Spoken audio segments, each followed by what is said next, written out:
ahora sí, vamos a conversar con el doctor Hernán Reyes, politólogo y sociólogo, para hablar de la coyuntura política del país. Y también al final vamos a hablar un poquito del tema Venezuela. ¿Cómo le va, doctor? Gracias por acompañarnos, aunque sea por la vía telefónica, porque la telemática como que no nos va bien. Así es, buenos días, Jaime. Qué pena, pero bueno, por esta vía podemos conversar. Doctor, bueno, de tantas cosas que han pasado a este inicio de año y cómo terminó el país un 2025 siendo el año más violento en la historia de la República del Ecuador, pero aunque vemos a un gobierno, a ministros, casi que bueno, ahora más hablan los ministros porque el presidente pasa volando, porque así es, pasa viajando, de acuerdo a lo que decía el otro día el doctor Omar Maluc, el 30% del tiempo que lleva gobernando Daniel Noboa lo ha pasado fuera del país. Terminamos el 2025 como el año más violento. ¿Qué criterio tiene usted de el esfuerzo que dice el gobierno que hace para combatir los homicidios o la violencia en el Ecuador? A ver, creo que hay un meme que circula en redes sociales que grafica muy bien. Yo diría ya el malestar generalizado de las personas y la conciencia sobre esta actitud ausente del presidente y la ausencia real del presidente para solucionar todos los problemas del país, no solamente los vinculados con el tema de seguridad. El meme dice, ¿para qué vamos a gritar fuera Noboa fuera si Noboa pasa afuera? Entonces, yo creo que la gente empieza incluso con cierta sorna a ver que es un país con un timonel ausente. El primer magistrado del Ecuador pasa más tiempo fuera. Yo no sé si es que haciendo negocios particulares o de descanso antes que ponerse a la cabeza de ser jefe de Estado. Y en ese sentido creo que no podría ser más lapidaria en las cifras con que termina este año, que terminó el año pasado, el 2025, que colocan al Ecuador en una posición desastrosa, digamos, en términos de un país inseguro, un país donde la criminalidad manda, un país donde la gente cada vez siente más miedo y más desconfianza, y en ese sentido creo que lo que el gobierno ha terminado haciendo de manera inercial es simplemente mandar a las Fuerzas Armadas y a la policía a que actúen de manera reactiva cuando hay cada vez que aparece una nueva información y una nueva noticia de que se ha matado a alguien. Van, yo me atrevo a decir, inclusive en algunos casos, cumpliendo su tarea, pero terminan haciendo un show porque en realidad no se está controlando, peor previniendo la violencia en el país.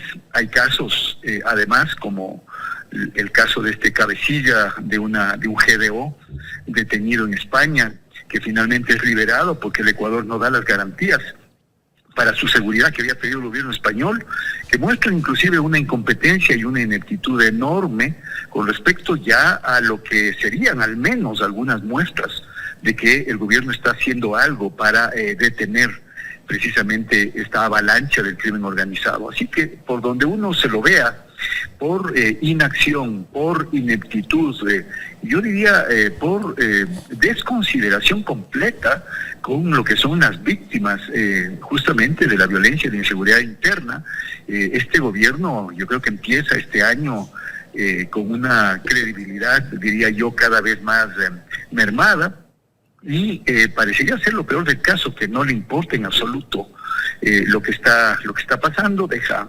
encargada la presidencia a la vicepresidenta, le trata de presidenta temporal, encargada y reemplazante, algo así le denomina la presidencia a la señora Pinto cuando está dirigiendo el gabinete, y las cosas siguen, yo digo, seguirán de igual o peor para este año 2026. Así que un triste panorama que tenemos, al menos con el tema que usted me pregunta, Jaime. ¿Por qué cree usted, doctor Hernán Reyes, que pudo fracasar la extradición de alias Negro Willy? Bueno, lo escuchamos al ministro del Interior, el señor John Reinberg, que un poco más acusaba a las autoridades de justicia de España, que son los responsables de que no se haya podido extraditar a alias Negro Willy. Hay dos razones, puede haber dos razones. La una, incompetencia, y cuando dice que presentó, yo al menos a estas autoridades ya ni siquiera les creo, han mentido tanto que ya no son creíbles. Dice que ha presentado, creo que a mediados del año anterior, lo que le habían pedido al Ecuador con estas garantías de seguridad para hacer ya el traslado a Ecuador de este peligroso criminal. Capaz que no lo entregaron. Él dice que sí lo entregaron, pero capaz que no lo entregaron. Ineptitud en el primero de los casos. O en el segundo de los casos, creo que lo que entregaron no era lo que el gobierno español requería. Es decir, creo yo que hay tal desbarajuste interno en Ecuador que a la larga no fueron aceptadas esas supuestas medidas de seguridad para el traslado del reo, de la persona detenida a Ecuador, y las autoridades españolas, obviamente, aplicando seguramente protocolos, rechazaron esa respuesta del gobierno ecuatoriano. Pero sea cual haya sido la razón, cualquiera de las dos, ineptitud o simplemente que el desbarajuste del Ecuador es tal que ya no genera confianza y ya no cumple los estándares mínimos a nivel internacional, el hecho es que finalmente no se logró algo tan sencillo. Es decir, una cosa es complicada detener a un cabecilla de banda criminal, pero cuando se lo detiene, hacer el trámite de traslado es evidentemente lo más simple. Eso no pueden hacer. Entonces, en ese sentido, creo que ya no hay garantía absoluta de que este gobierno pueda efectivamente entregar seguridades a la población ecuatoriana en el campo del crimen organizado y de la lucha contra el terrorismo interno, como lo ha llamado el gobierno. Doctor, hace 2 días casi, bueno, eso fue el día miércoles, acá en la provincia del Guayas, en el cantón San Borondón, Isla Mocolí, se dio un hecho violento donde asesinaron a 3 personas en un sector muy privilegiado del país, podríamos decir, donde aparentemente hay más seguridad, pero sin embargo se vulneraron todos los filtros y entraron los criminales dentro de una ciudadela. Asesinaron a 3 personas. ¿Qué lectura darle a esto? A ver, el crimen organizado está actuando en Ecuador como si entrara Pedro a su casa. Es decir, pueden ya entrar a cualquier lugar, no importa estos anillos, filtros de seguridad, medidas extraordinarias que ciertos pobladores, sobre todo los sectores más económicamente acomodados, pueden creer que les libra del crimen organizado. Está el descontrol interno que efectivamente ya están actuando en cualquier lado. Esa es la una conclusión que se puede sacar, y es gravísimo porque efectivamente esto demuestra que ya se expandió, digamos, el riesgo para todos los sectores sociales y para todos los espacios físicos, que ya no hay nadie que pueda sentirse seguro en Ecuador, ni siquiera viviendo en urbanizaciones exclusivas con supuestamente sistemas infranqueables de seguridad. Y la segunda cosa que me llama la atención es algo que es un secreto a voces, pero que finalmente ahora se demuestra una vez más. El crimen organizado, las cabezas del crimen organizado, con todos los ingentes recursos que están obteniendo justamente de sus actividades ilícitas, con los millonarios ingresos que tienen, están ya viviendo en zonas exclusivas, codeándose con las clases sociales altas del Ecuador.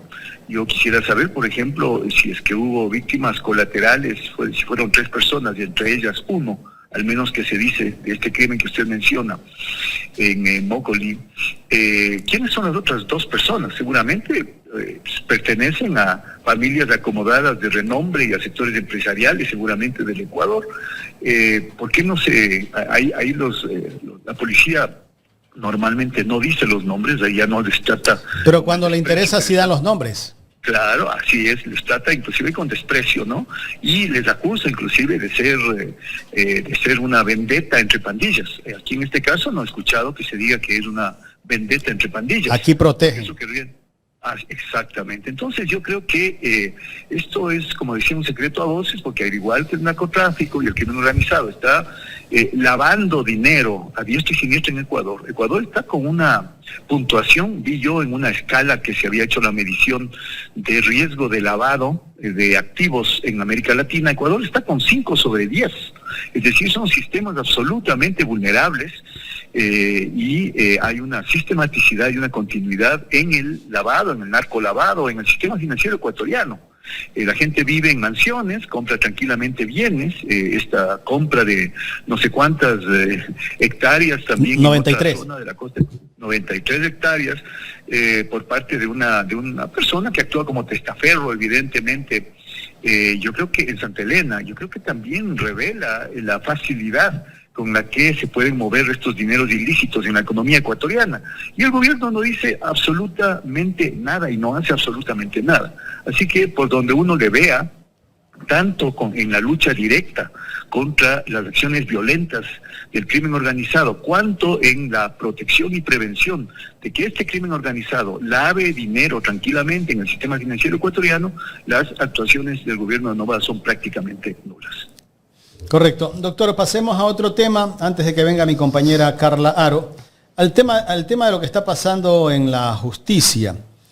El presidente del Consejo de la Judicatura compareció a la Asamblea, porque todavía no es el juicio político, pero bueno, en su comparecencia el presidente del Consejo de la Judicatura se dedicó a acusar a otros y nunca defendió por qué a él lo llamaban a la Asamblea. Nunca habló sobre el tema del director del Consejo de la Judicatura en Pichincha, el señor Henry Gaibor, por qué su esposa defendió sí dijo que ella defendió a tema de lavado de activos al señor Servio, pero el lavado de activos viene producto del narcotráfico. Nos daba a entender como que el lavado de activos no es algo ilícito.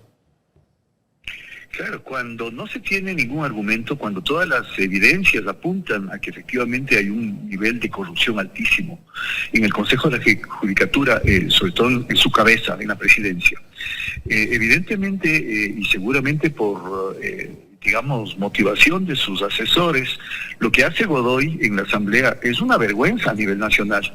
La mejor defensa, le dirían, es el ataque. Vaya, como no tiene argumentos para defenderse de las preguntas y de las acusaciones que se le hacen, eche lodo por doquier, ataque a otras personas y evite responder los temas concretos.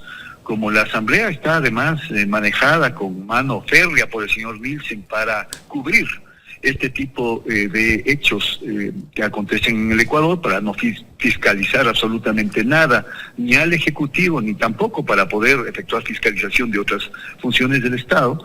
Entonces termina convirtiéndose, como muchos han dicho, en un show. Es una vergüenza y además mucho cinismo, mucha caradura de parte del señor Godoy, el que no haya renunciado, un alto magistrado que está administrando, digamos, el sector de la justicia en el Ecuador, que tiene capacidad para destituir jueces, etcétera, etcétera, no puede, con la reputación, con la, digamos, de la afectación a la reputación que tiene, seguir al cargo de ese alto organismo.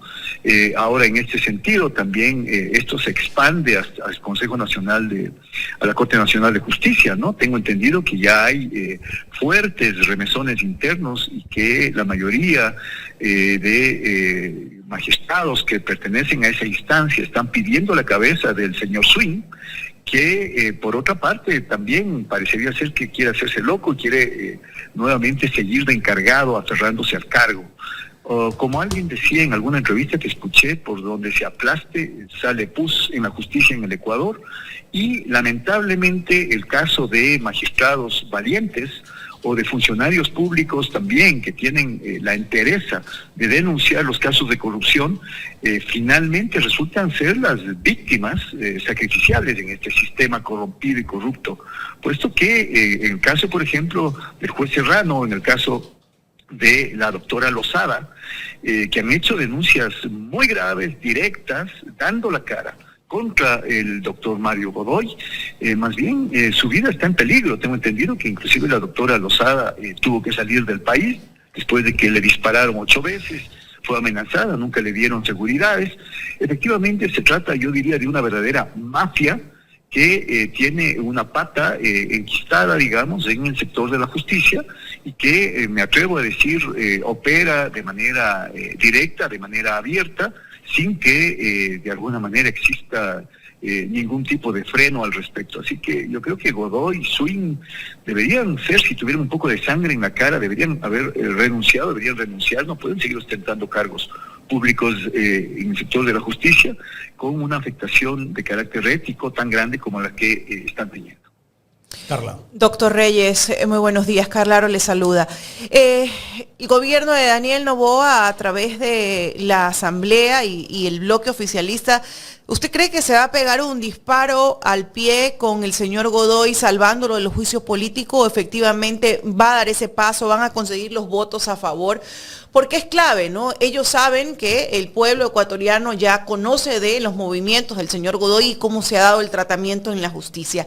¿Qué considera usted que desde el punto de vista político va a ser ADN?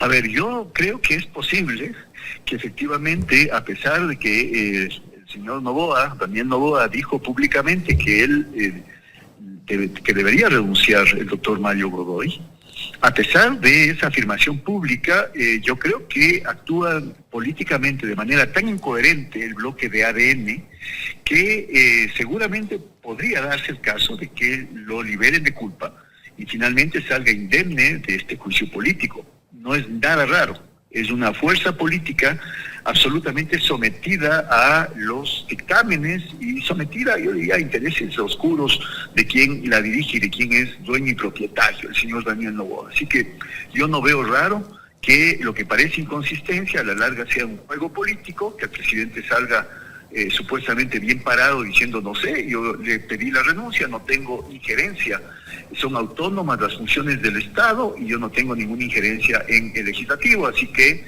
es cuestión de los legisladores. Es capaz de hacerlo.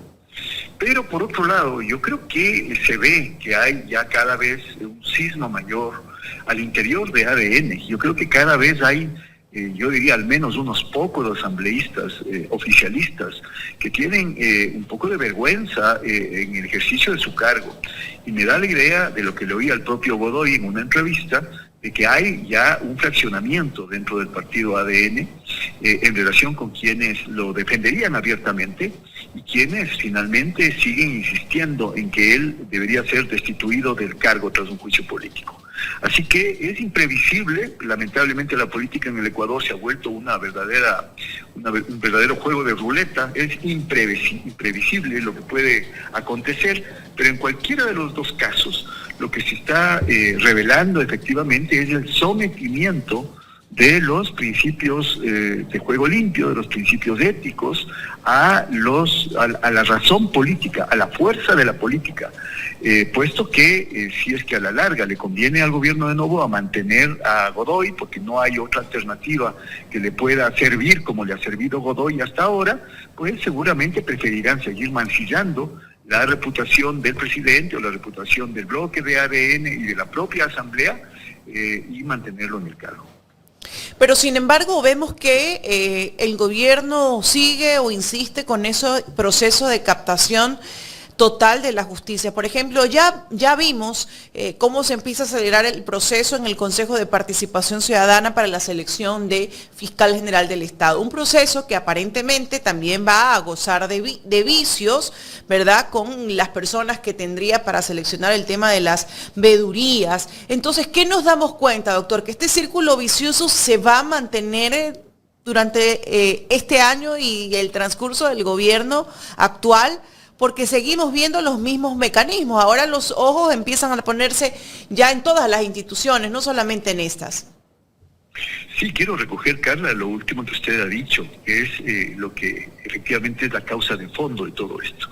Hay un proceso de desinstitucionalización del Ecuador completo, total, abarca a todas las instituciones de todas las funciones del Estado yo creo que se está comiendo como una metástasis la médula de la columna vertebral, digamos, a nivel de las autoridades, de las instituciones del sector público, y creo yo inclusive estará expandiéndose hacia sectores medios y hacia otro tipo de funcionarios. O sea, el desbarajuste, el descontrol y el caos me parece que es total a nivel institucional en el Ecuador.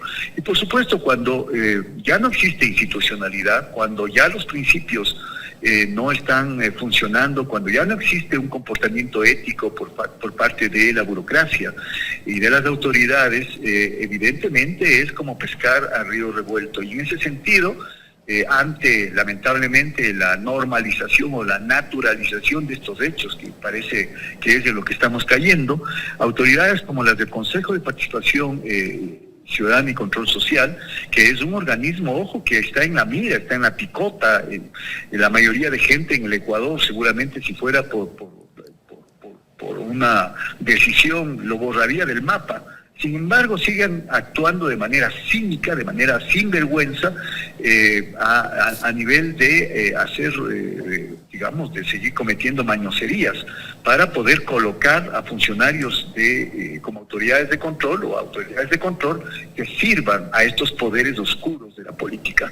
Así que el problema ni siquiera ya se trata solamente de la ausencia, la ineptitud o las ganas de hacer de negocios, digamos, personales desde la primera magistratura por parte de Daniel Noboa.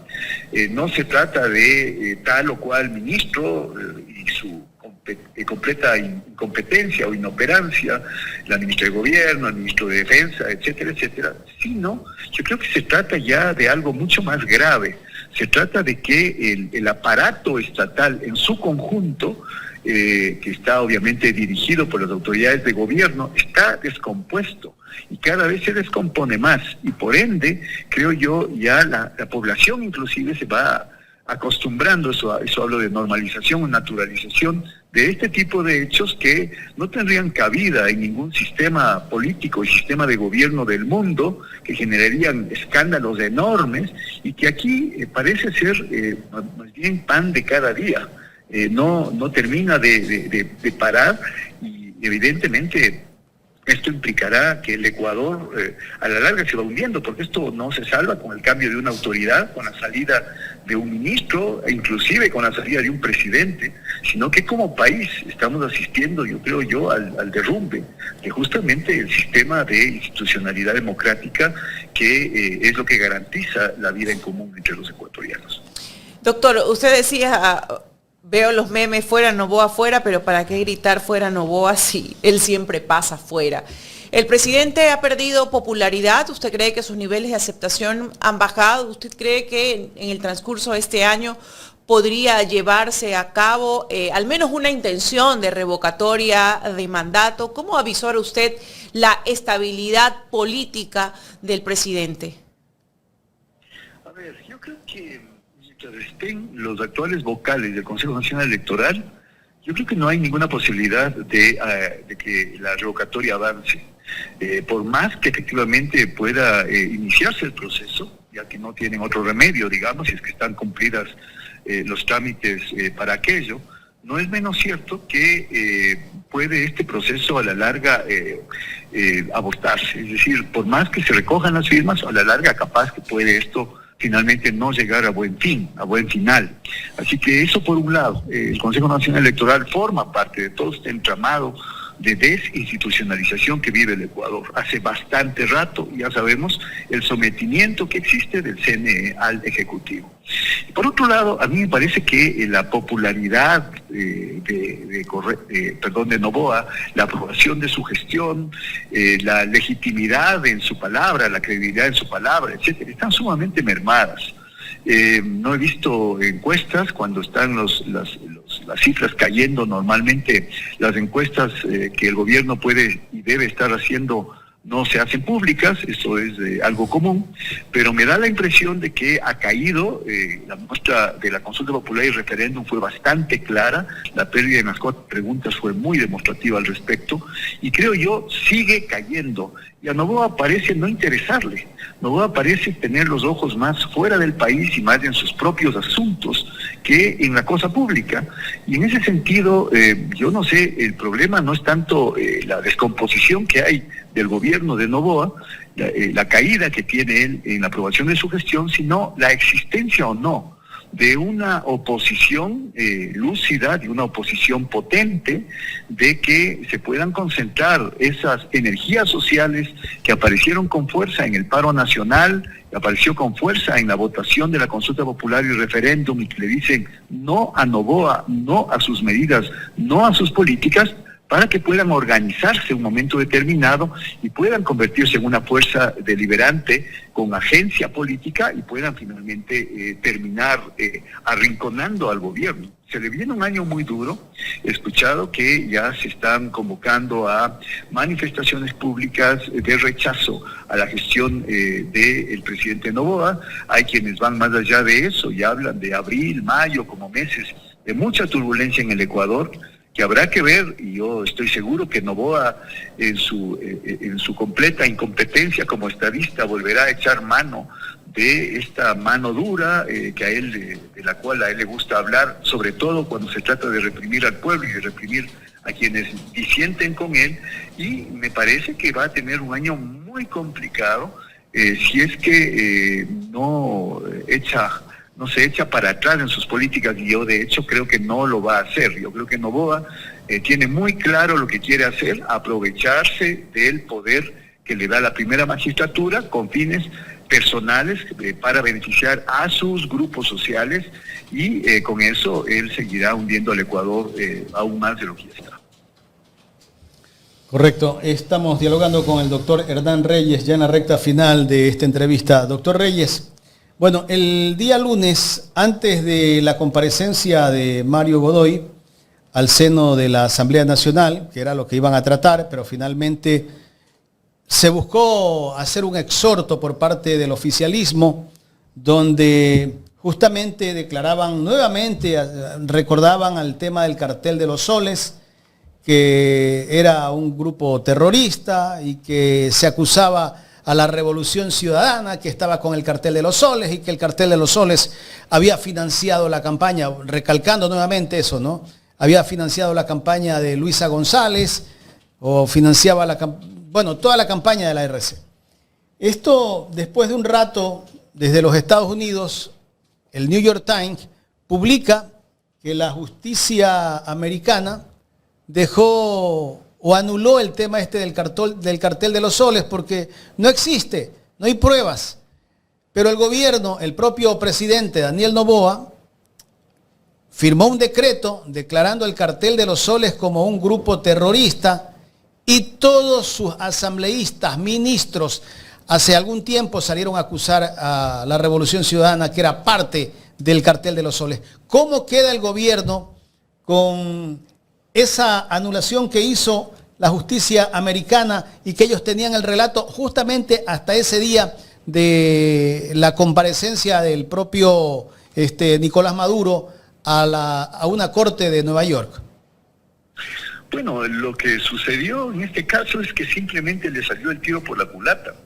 Es decir, el gobierno de Noboa, en su marcado servilismo al gobierno norteamericano, lo que intentó hacer es asirse de esta política de agresividad que tiene el presidente Donald Trump, y por supuesto embarcarse en este discurso que hablaba de la existencia de un supuesto cartel de los soles, para poder de alguna manera generar una narrativa que empantane, que enlode, que satanice a Nicolás Maduro, y por eso hace lo que hace este exhorto y hace se embarca, digamos, en la misma narrativa, en el mismo discurso.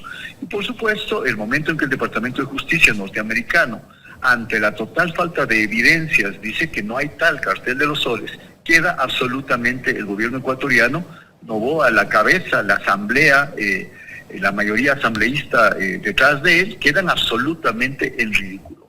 Es decir, a mí me da la idea de que esta estrategia de poder utilizar cualquier evento, aunque sea de la política internacional, para poder atacar al correísmo, para poder atacar a Luisa González, para poder atacar a Correa, para poder seguir generando esta idea de que hay un enemigo político interno que está vinculado con el narcotráfico, con el crimen organizado, etcétera, y que ese enemigo interno es la Revolución Ciudadana.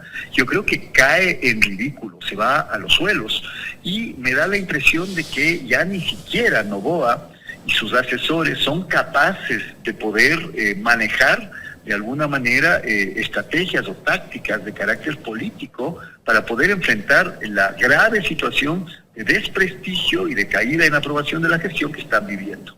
Así que no me asombra aquello.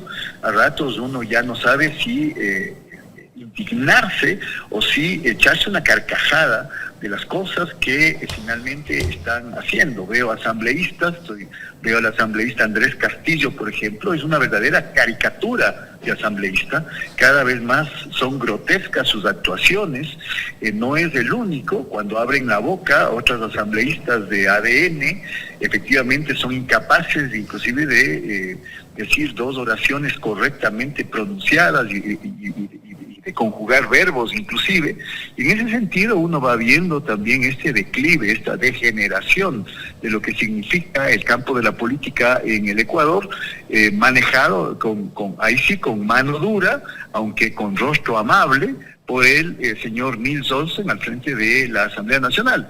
A propósito, se habla de que él estaría ya al borde de renunciar, digamos, a la presidencia de la Asamblea Nacional, porque efectivamente entiende que la afectación a la reputación de la propia Asamblea y de su reputación personal cada vez es mayor, porque es absolutamente caótico, turbulento, cada vez más violento lo que está haciendo la Asamblea, y a la larga, creo yo, esto también ayuda al desprestigio de Daniel Noboa, que había ensalzado tanto al señor Nils Olsen, se habían ensalzado mutuamente, pero que funcionaban como un tándem, funcionaban como un equipo.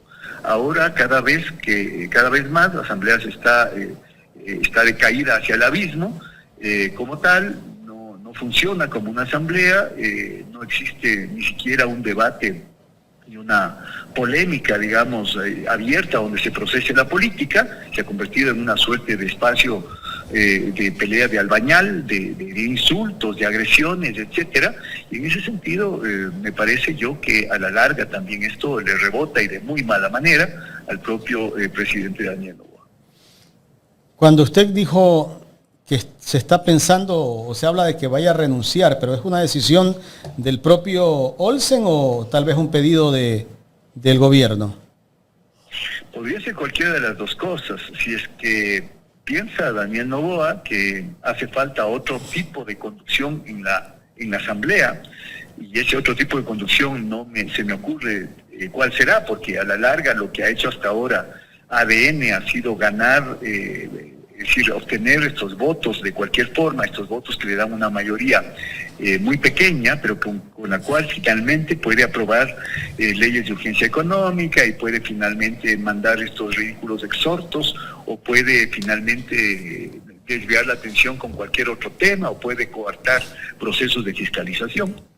Entonces yo no sé qué quiera, si quiere una mano dura ahí, que aplaste todavía más a la oposición, que le quite la palabra, que sea todavía más autoritaria, pero sin un rostro afable, con un rostro quizá más duro. Tal vez pueda ser que el presidente Noboa está diciendo da un paso al costado. Ahí subiría Mancheno, ¿no? Michelle Mancheno me parece que es la vicepresidenta. Ella asumiría la presidencia, no tendría tampoco una mano tan dura. Sí, pero a mí me da la idea de que a ratos, cuando están un poco perdidos y la tormenta es tan grande, cuando la gente está medio perdida, la tormenta es tan grande, las decisiones que se toman no son de lo mejor. Es decir, querer culpar a Olsen de lo que significa una política, digamos, de exclusión, que es la que se ha manejado en la Asamblea Nacional, de utilización absolutamente clara de la legislación interna para fines de ganar fuerza y de imponer sus tesis a rajatabla. No es una cuestión de quién está a la cabeza. A mí me parece que Olsen lo ha hecho, es más, bastante bien. Creo que se ha movido, digamos, de una forma amable, como dije. Pero no tan amable, porque también hay que decir que Olsen casi que no le da la palabra a la oposición. Sí, pero eso, digamos, trasciende cuando hay denuncias y quejas de parte de la oposición. Pero digamos hacia afuera, la imagen de Olsen cuando da declaraciones, etcétera, es una imagen amable, amigable, diría, y quizá también quien eventualmente podría, digamos, sustituirle, la señora Mancheno, también tiene una imagen así. Entonces no se trata de quién está a la cabeza, se trata de que efectivamente se tiene una política de exclusión en la Asamblea Nacional. Y en ese sentido me da la impresión de que están un poco perdidos. Uh-huh. Digo, cuando la tormenta es tan grande, no hay brújulas, no se sabe para dónde van. ¿Qué quieren? ¿Quieren seguir con leyes de urgencia económica? Ya parece que llegó su tope. ¿Quieren recomponer una mayoría en la Asamblea más fuerte? Yo creo que ya está eso limitado. A mí me parece que cada vez el apoyo de los independientes y de fracciones disidentes de otros partidos políticos, yo creo que cada vez le cuesta más, ya no tiene que darles para poder seguir contando con ese apoyo. Entonces, yo creo que están perdidos, yo creo que no saben a dónde van, yo creo que no tienen idea de cómo podría serles útil una recomposición de la Asamblea Nacional en cuanto a lo que quieren hacer, y en ese sentido me da la idea de que cambie o no cambie la figura de la presidencia en la Asamblea, yo creo que va a seguir igual o peor, así que no tengo ninguna confianza más en que pueda la Asamblea mejorar, convertirse nuevamente en un poder con el cual dialogue y le ponga cierto límite o freno al Ejecutivo. Eso no es posible mientras exista una mayoría oficialista y esa mayoría oficialista responda a esta política de ADN que es imponerse por la fuerza. Así que creo que por ahí va la cosa. Doctor, queremos agradecerle por el tiempo brindado en esta entrevista, aunque no fue telemática. Me parece interesante sus expresiones aquí en Ecuador en Directo. Muchas gracias a ustedes, Jaime y Carla. Hasta la próxima. Gracias. El doctor Hernán Reyes, politólogo, sociólogo, docente universitario, conversando con Ecuador en Directo.